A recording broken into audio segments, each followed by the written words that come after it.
The plastic stick trembled in my hand, two pink lines staring back at me like accusatory eyes. After years of disappointment, this should have been a moment of joy. Instead, dread coiled in my stomach as I imagined Jake's reaction. "Alice, you've been in there for ages. What's going on?" Jake's impatient voice carried through the bathroom door. I took a deep breath, steeling myself. "Coming," I called, my voice surprisingly steady. Stepping into our bedroom, I found Jake sprawled across the bed, flicking through his phone. He barely glanced up. "Well, another negative?" I swallowed hard. "Actually, it's positive." The silence that followed was deafening. Jake's eyes snapped to mine, narrowing with suspicion. "What did you say?" "I'm pregnant, Jake." I held out the test, my hand shaking slightly. "We're going to have a baby." Jake sat up slowly, his face a mask of disbelief. "That's impossible. We've been trying for years." "I know, but did you cheat on me?" The accusation hit me like a slap. "What? No, of course not." I recoiled, hurt and anger flaring inside me. "How could you even think that?" Jake stood, towering over me. "Well, it doesn't make sense, does it? All those fertility treatments, all that money wasted, and suddenly you're pregnant? It happens, Jake. Sometimes it just happens," he scoffed, pacing the room. "Right. And I'm supposed to believe that?" "Yes," I cried, frustration building. "Because it's the truth. This is our baby, Jake. Ours." Jake stopped, turning to face me with a cold look in his eyes. "I don't want it." The words hit me like a punch to the gut. "What?" I said. "I don't want it." His voice was flat, emotionless. "Get rid of it." I stumbled back, clutching the test to my chest. No, I won't do that." "Alice, be reasonable," Jake said, his tone patronizing. "We're not ready for this. Our marriage is already hanging by a thread." "Because of you," I shot back, finding my voice. "Because you've been distant and cruel, treating me like I'm broken, just because I couldn't get pregnant." Jake's face darkened. "Watch it, Alice. You're getting hysterical." "No, I'm not," I said, straightening my spine. "I'm finally seeing things clearly. This baby is a miracle, Jake, and if you can't see that, then what?" he challenged, stepping closer. I met his gaze, unflinching. "Then maybe we shouldn't be together anymore." Jake's laugh was harsh. "Oh, that's rich. You think you can make it on your own? With a baby?" "I'd rather be alone than with someone who doesn't want our child," I said, my voice steady despite the tears threatening to spill. For a moment, something like regret flashed across Jake's face, but it was quickly replaced by a sneer. "Fine. Have your precious baby. But don't come crawling back when you realize how hard it is." He stormed out of the room, leaving me alone with the weight of his words. I sank onto the bed, one hand instinctively moving to my still flat stomach. The test was still clutched in my other hand, those two pink lines a promise of a future I'd dreamed of for so long. But not like this. Never like this. My phone buzzed, startling me. It was a text from my mother, Brenda. "How did it go, sweetheart? Did you tell him?" I stared at the message, tears finally spilling over. How could I tell her that my marriage had just imploded? That the man I thought I knew had revealed himself to be a monster? With shaking fingers, I typed out a reply. "Can I come home?" The response was immediate. "Of course. We're here for you, always." I looked around the room at the life Jake and I had built together. It all seemed hollow now, a facade hiding years of pain and resentment. But as I placed a hand on my stomach again, I felt a flicker of hope. This baby was my future now, and I would do whatever it took to give us both the life we deserved. The suitcase felt impossibly heavy as I dragged it down the stairs. Each step was a battle against gravity and my own doubts. Was I really doing this? Leaving everything I'd known for the past decade? "Where do you think you're going?" Jake's voice, cold and mocking, froze me in place. I turned, my hand instinctively moving to protect my stomach. "I'm leaving, Jake. I can't stay here anymore." He leaned against the doorframe, arms crossed. "And where exactly are you planning to go? Back to Mommy and Daddy?" The condescension in his tone sparked a fire in me. "Yes, actually. At least they'll support me and this baby." Jake's laugh was cruel. "Support you? Alice, you're 40 years old. You really think you can start over now? As a single mother?" I lifted my chin, meeting his gaze. "Watch me." For a moment, something like uncertainty flickered in Jake's eyes, but it was quickly replaced by a sneer. "Fine, go, but don't come crawling back when you realize how hard it is out there." "I'd rather struggle alone than stay here with you," I shot back, surprised by my own vehemence. Jake's face darkened. He took a step towards me, and I instinctively backed away, bumping into the wall. "You ungrateful bitch," he hissed. "After everything I've done for you." "Done for me?" I interrupted, anger overriding my fear. "You mean like blaming me for our fertility issues? Treating me like I was broken? Making me feel worthless?" Jake's hand shot out, gripping my arm painfully. "I gave you everything, Alice. A home, a life. Let go of me," I said, my voice low and dangerous. "Now." For a tense moment, I thought he might hit me, but then he released me, stepping back with a look of disgust. "Get out, and don't bother trying to come back. You're on your own now." I didn't hesitate. I grabbed my suitcase and headed for the door, my heart pounding. As I reached for the handle, Jake called out, "You'll regret this, Alice. You're nothing without me." I paused, turning to face him one last time. "No, Jake, I was nothing with you, but not anymore." With that, I stepped out into the crisp morning air, closing the door on 10 years of my life. My hands were shaking as I fumbled with my phone, dialing my mother's number. "Alice?" Brenda's voice was thick with sleep. "Honey, what's wrong, Mom?" I choked out, tears finally spilling over. "Can you come get me? I left Jake." There was a sharp intake of breath. "Oh, sweetheart, of course. Your father and I will be there as soon as we can. Where are you?" I looked around, realizing I had no idea where to go. I'm still outside the house. I don't know where." "No," Brenda interrupted firmly. "Don't stay there. Go to the diner on Main Street. You remember Diane? She'll look after you until we get there." Relief washed over me. Okay, I can do that. We'll be there soon, Alice. I love you." "I love you too, Mom." As I ended the call, I noticed a curtain twitching in the upstairs window. Jake was watching me, his expression unreadable. I squared my shoulders and turned away, dragging my suitcase down the driveway. Each step felt like a small victory, carrying me further from the life I'd known and closer to an uncertain future. But as I walked, I felt a flutter in my stomach, so faint I might have imagined it. My hand moved to rest there, a small smile tugging at my lips despite everything. "It's just you and me now, little one," I whispered. "But we're going to be okay, I promise." As I rounded the corner, leaving my old life behind, I felt a mix of terror and exhilaration. I had no idea what the future held, but for the first time in years, I felt truly alive. Whatever came next, I would face it head-on, for myself and for the tiny life growing inside me. The familiar creak of my childhood bedroom door jolted me awake. For a moment, I forgot where I was, panic rising in my throat. Then I saw my mother's silhouette in the doorway, and reality came crashing back. "Alice, honey, are you awake?" Brenda's voice was soft, tentative. I pushed myself up, wincing at the wave of nausea that hit me. "Yeah, Mom, I'm up." She stepped into the room, concern etched on her face. "How are you feeling?" "Like I've been hit by a truck," I admitted, managing a weak smile. "But I'll live." Brenda sat on the edge of the bed, her hand finding mine. "Your father's making breakfast. Think you can stomach some toast?" The thought of food made my stomach churn, but I nodded. "I'll try." As we made our way downstairs, the smell of coffee and bacon hit me like a wall. I stumbled, gripping the banister. "Alice?" My father's worried voice carried from the kitchen. "I'm okay," I called back, taking deep breaths. "Just morning sickness." I entered the kitchen to find my father, Michael, standing at the stove, spatula in hand. His eyes widened as he took in my appearance. "Good Lord, sweetheart, you look terrible." "Thanks, Dad," I said dryly, sinking into a chair. "Just what every woman wants to hear." He had the grace to look sheepish. "I'm sorry, Are you sure you're all right?" I nodded, accepting the glass of water my mother handed me. "I will be. It's just a lot to process." Michael turned off the stove, joining us at the table. For a moment we sat in uncomfortable silence. Then he cleared his throat. "Alice, we need to talk about what happens next." I tensed, bracing myself. "What do you mean?"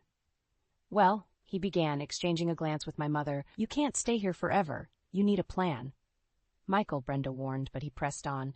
"No, we need to address this. Alice, you're 40 years old. You're pregnant, unemployed, and, well, let's face it, you've been out of the workforce for years."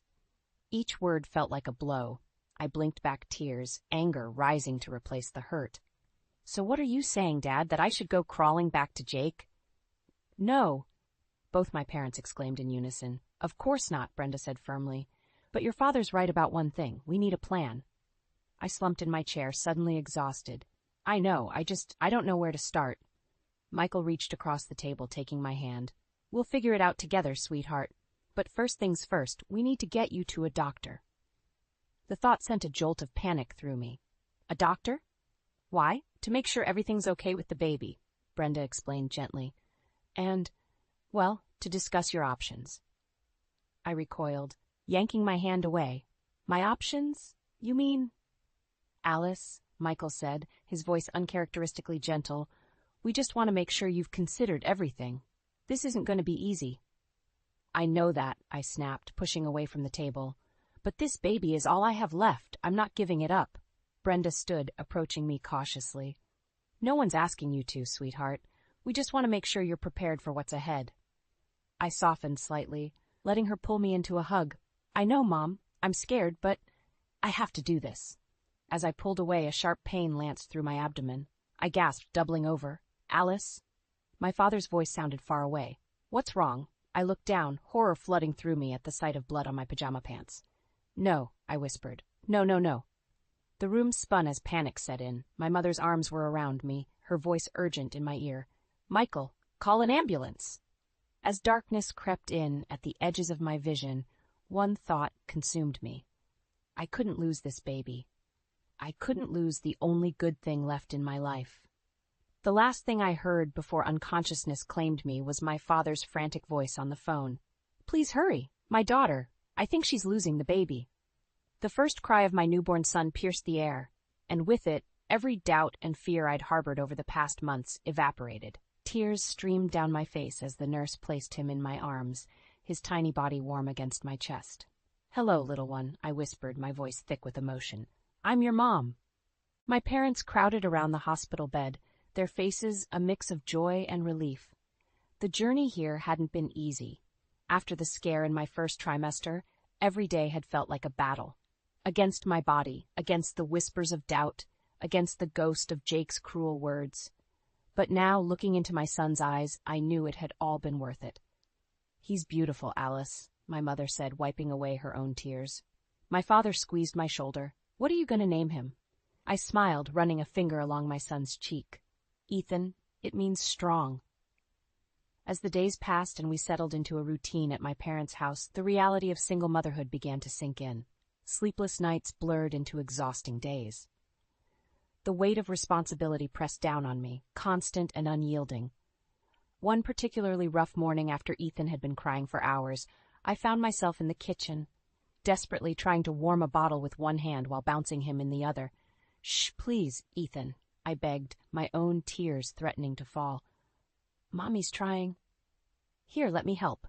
My mother's voice startled me. She took Ethan from my arms, cooing softly to him. I slumped against the counter, suddenly bone-weary. I can't do this, Mom. I'm not cut out for this. Brenda's eyes softened with understanding. Oh, sweetheart, every new mother feels that way sometimes. But you're stronger than you know. As if to prove her point, Ethan's cries quieted as she rocked him. I watched, a mix of gratitude and envy washing over me. I need to find a job, I said, the words tasting bitter. I can't keep relying on you and Dad. My mother nodded, her expression thoughtful. Actually, I might have an idea about that. Do you remember Diane from the diner? I frowned, vaguely recalling the kind-faced woman who'd sheltered me the day I left Jake. Sort of. Why? Well, I ran into her yesterday. She mentioned they're short-staffed at the diner. It's not much, but it's a start. Hope fluttered in my chest, quickly tempered by doubt. I don't know, Mom. I haven't worked in years. And what about Ethan?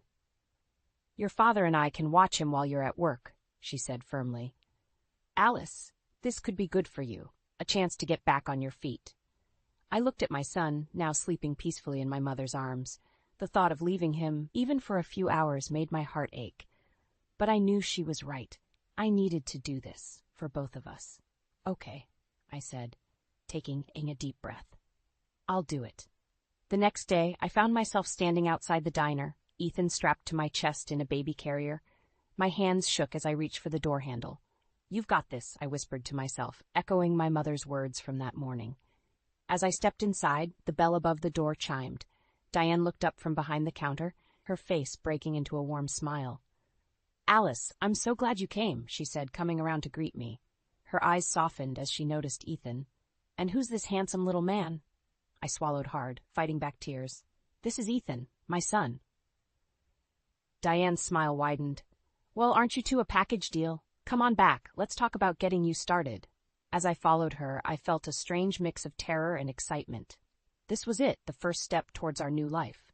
I had no idea what challenges lay ahead, but for the first time in months, I felt a glimmer of hope. With Ethan's warm weight against my chest and the promise of a fresh start before me, I squared my shoulders and stepped into the unknown. The diner's bell chimed, and I looked up from wiping down the counter, my customary greeting dying on my lips.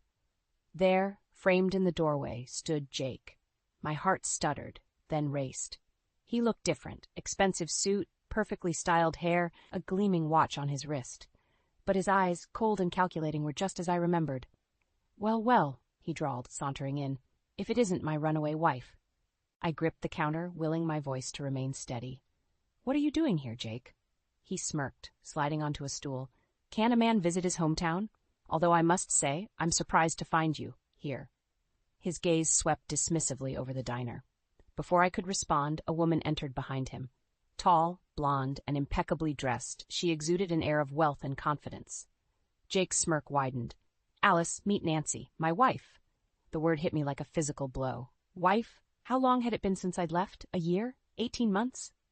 Nancy extended a manicured hand, her smile not quite reaching her eyes. So you're Alice. I've heard so much about you. I shook her hand, automatically, my mind reeling. I'm sorry, I didn't know Jake had remarried. Jake laughed, the sound grating on my nerves. Oh, there's a lot you don't know, Alice. For instance, did you know that while you were off playing house with Mommy and Daddy, I sold the company, made quite a tidy profit, too? The implications of his words sank in slowly. The company we'd built together, the one I'd walked away from when I left him, he'd sold it without a word to me. You had no right, I hissed, anger replacing shock. Jake's eyes hardened. I had every right. You abandoned everything, remember? Including your shares in the company. I opened my mouth to argue, but at that moment, Diane emerged from the kitchen, Ethan in her arms. Alice, honey, I think someone needs his mama. Jake's gaze snapped to my son, his expression unreadable. So this is the brat, huh? Doesn't look like much. Red clouded my vision. I snatched Ethan from Diane, cradling him protectively. Don't you dare talk about my son like that. Nancy laid a hand on Jake's arm, her smile brittle. Now, darling, let's not cause a scene. We just came to deliver the news, remember? Jake nodded, his smirk returning. Right you are, my dear. Alice, we thought you should know we're moving back to town. Bought that big house on Maple Street. You know the one. I did know it. It was the house I'd always dreamed of living in, back when Jake and I were trying to start a family. Why? I managed to choke out. Why come back here? Jake stood, adjusting his cufflinks. Let's just say I have some unfinished business to attend to. Oh, and Alice, you might want to have a chat with your lawyer. There are some discrepancies in our divorce settlement that need addressing. With that, he strode out, Nancy in tow. The bell chimed again, leaving an oppressive silence in their wake. I slumped against the counter, my legs suddenly weak. Ethan whimpered, sensing my distress. Oh, honey, Diane said softly, coming around to support me. Are you okay? I shook my head, tears threatening to spill. I don't know. I thought I was finally free of him. As I held Ethan close, inhaling his sweet baby scent, a terrible realization dawned. Jake was back, and he clearly had an agenda. Whatever game he was playing, I was woefully unprepared. But looking down at my son, I knew I couldn't run again. This was our home now, our life. I'd fought too hard to build this new reality. Diane, I said, my voice steadier than I felt, can you watch Ethan for a bit? I need to make a call. She nodded, understanding in her eyes. Of course, sweetie. Take all the time you need. As I stepped outside, phone in hand, I took a deep breath. I didn't know what Jake was planning, but one thing was clear. I needed to be ready. For Ethan's sake and for my own, I had to fight back. With trembling fingers, I dialed a number I never thought I'd use again. Hello, this is Alice Thompson. I need to speak to a lawyer. It's urgent.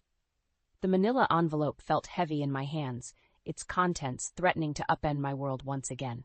I'd been avoiding it for days, but with Jake's latest threat looming over me, I couldn't put it off any longer. Taking a deep breath, I opened it, spreading the documents across my kitchen table. As I read, my heart sank. Jake hadn't just sold the company, he'd systematically stripped it of assets before the sale, funneling millions into offshore accounts. "Oh, God," I whispered, my hands shaking. This was why he'd come back. He was covering his tracks, and I was the loose end. A knock at the door startled me. I hastily gathered the papers, shoving them back into the envelope. "Coming!" I opened the door to find Nancy standing there, looking decidedly less polished than the last time I'd seen her. "We need to talk," she said, pushing past me into the house. "Please, come in," I muttered sarcastically, closing the door. "What do you want, Nancy?" She turned to face me, her expression a mix of anger and desperation. "I want the same thing you do, to take Jake down." I blinked, sure I'd misheard. "What?" Nancy sank onto my couch, suddenly looking exhausted. "Jake's been cheating on me with multiple women, and that's not even the worst of it." My mind reeled. "The company? You know about that?" She nodded grimly. "I found out last week. He's been embezzling for years, Alice, and now he's trying to pin it all on you." The room seemed to tilt. I gripped the back of a chair to steady myself. "On me? How?" "He's claiming you were involved in the financial decisions before you left, that you knew about the offshore accounts." Nancy's eyes met mine. "He's setting you up to take the fall." A wave of nausea hit me. "But that's not true. I didn't know anything about it." "I believe you," Nancy said softly. "That's why I'm here. I want to help." I laughed bitterly. "Help? How could you possibly help?" She reached into her purse, pulling out a flash drive. "Because I have proof. Emails, bank statements, everything, but I can't use it without implicating myself. That's where you come in." My head spun with the implications. "You want me to turn him in?" Nancy nodded. "It's the only way, Alice. If we don't act first, he'll destroy us both." I sank into a chair, my mind racing. Could I trust her? This woman who'd married Jake, who'd looked at me with such disdain in the diner? As if reading my thoughts, Nancy leaned forward. "I know you have no reason to trust me, but think about your son, Alice. What kind of future will he have if Jake succeeds?" Ethan, my beautiful boy, sleeping peacefully in the next room. The thought of him growing up with Jake's shadow looming over us made my decision for me. "Okay," I said, my voice steadier than I felt. "I'm in. What's the plan?" Nancy's relief was palpable. "We gather all the evidence, then go to the authorities. But we have to move fast. Jake's getting suspicious." As if on cue, my phone buzzed with a text. It was Jake. "We need to talk. Come to the house tonight, alone." I showed Nancy the message, my heart pounding. He knows something's up. She stood, suddenly all business.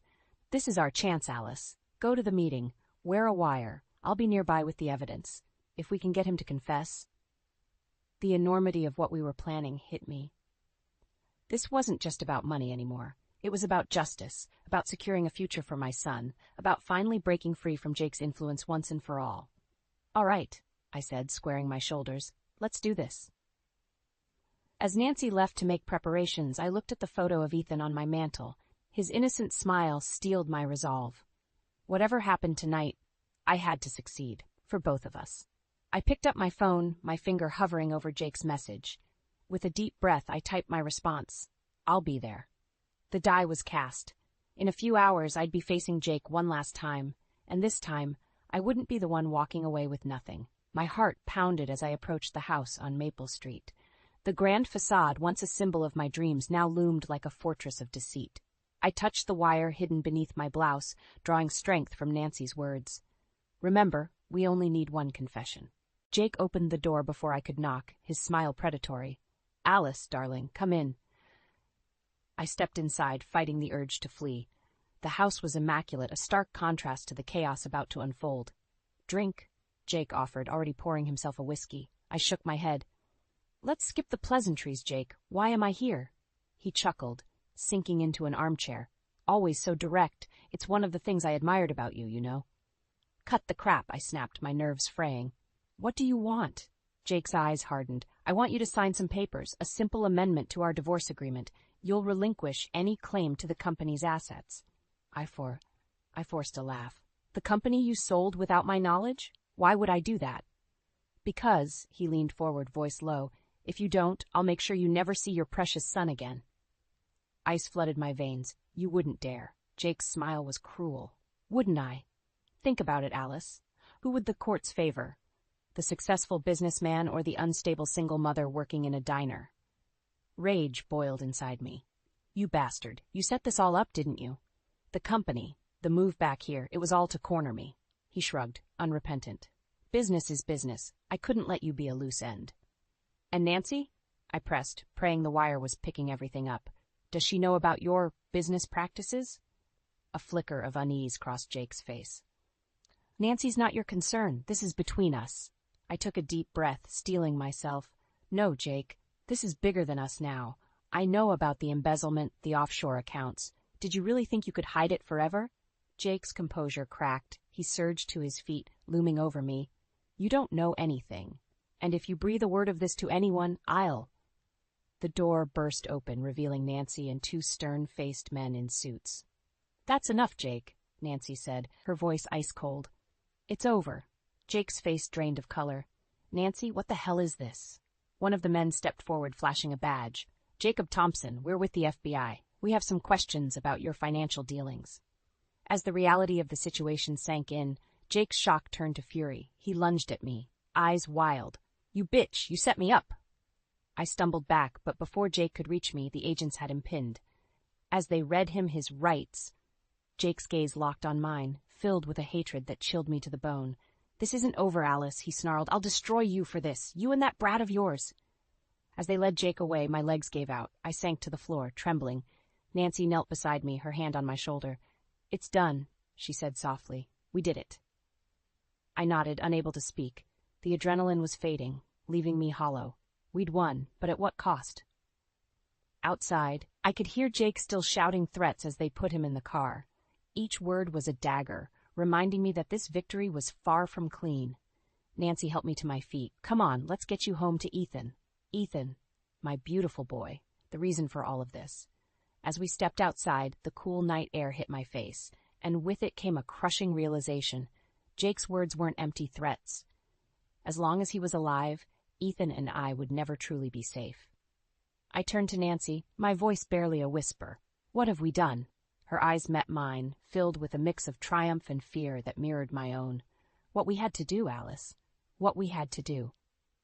As we walked away from the house on Maple Street, I knew that while one chapter had closed, another, potentially more dangerous one, was just beginning. The showdown was over, but the war? It had only just begun. The courtroom buzzed with tension as I took the stand. Jake sat at the defense table, his once impeccable suit now rumpled, his eyes burning with hatred. As I swore to tell the truth, I caught Nancy's encouraging nod from the gallery. Mrs. Thompson, the prosecutor began, please tell the court about your ex-husband's financial activities during your marriage. I took a deep breath, steeling myself. Jake, Mr. Thompson, systematically embezzled funds from our company, hiding millions in offshore accounts. Jake's lawyer objected, but the judge overruled him. As I continued my testimony, detailing years of financial abuse and manipulation, I watched Jake's facade crumble. His smug confidence gave way to panic, then fury. When it was the defense's turn for cross-examination, Jake's lawyer tried to paint me as a scorned woman out for revenge. But I held my ground, my voice steady as I recounted the emotional abuse, the gaslighting, the threats against our son. And why should the court believe you now? The lawyer sneered. I looked directly at Jake as I answered. Because I'm not afraid anymore. I have nothing left to lose and everything to gain by telling the truth. As I stepped down from the stand, I felt a weight lift from my shoulders. Whatever happened now, I'd done my part. The truth was out. The verdict came swiftly. Guilty on all counts. As the judge read out Jake's sentence, 15 years in federal prison, I watched the man who had once terrorized me crumble before my eyes. But it was Jake's final outburst that truly marked the end. As they led him away, he lunged towards me, spitting venom. This isn't over, Alice. I'll get out. And when I do... No, Jake, I interrupted, my voice calm. It is over. You have no power over me anymore. As the courtroom doors closed behind him, I felt a hand on my shoulder. I turned to find Nancy, tears in her eyes. We did it, she whispered. I nodded, my own eyes welling up. We did. Outside the courthouse, reporters clamored for statements, but all I wanted was to get home to Ethan. As Nancy and I pushed through the crowd, I spotted a familiar face, Diane from the diner, beaming with pride. You did good, honey, she said, pulling me into a hug. Now, let's get you home to that boy of yours. The drive back to my parents' house was a blur. As we pulled up, I saw my mother on the porch, Ethan in her arms. The sight of my son, safe, loved, free from Jake's shadow, brought fresh tears to my eyes. I scooped Ethan into my arms, breathing in his sweet baby scent. "It's over, little one," I whispered. "We're safe now." As we gathered in the living room, my parents, Nancy, Diane, and Hank, who'd closed the diner to be here, I looked around at this unlikely family we'd formed. Each person had played a part in getting us to this moment. "I don't know how to thank you all," I began, my voice thick with emotion, but Diane cut me off with a wave of her hand. "You don't need to thank us, honey. You did this. You found the strength to stand up to him, to protect your boy. We're just glad we could help." Nancy nodded in agreement. "Alice, you gave me the courage to face the truth about Jake. If anyone should be thanking someone, it's me thanking you." As the evening wore on, filled with quiet celebration and plans for the future, I felt a sense of peace I hadn't known in years. Jake was gone, but more importantly, the fear he'd instilled in me was gone too. Later, as I tucked Ethan into bed, I made him a promise. "You'll never have to be afraid, my love. Mommy will always protect you." Looking down at my sleeping son, I realized that this moment, this love, was what I'd been fighting for all along. Not revenge, not justice, but the chance to give Ethan the life and love he deserved. As I closed Ethan's door, I caught sight of my reflection in the hallway mirror. The woman staring back at me was stronger, wiser, and more whole than she'd ever been. For the first time in years, I smiled at my reflection. The past was behind us now. The future, bright, hopeful, and ours alone, was waiting.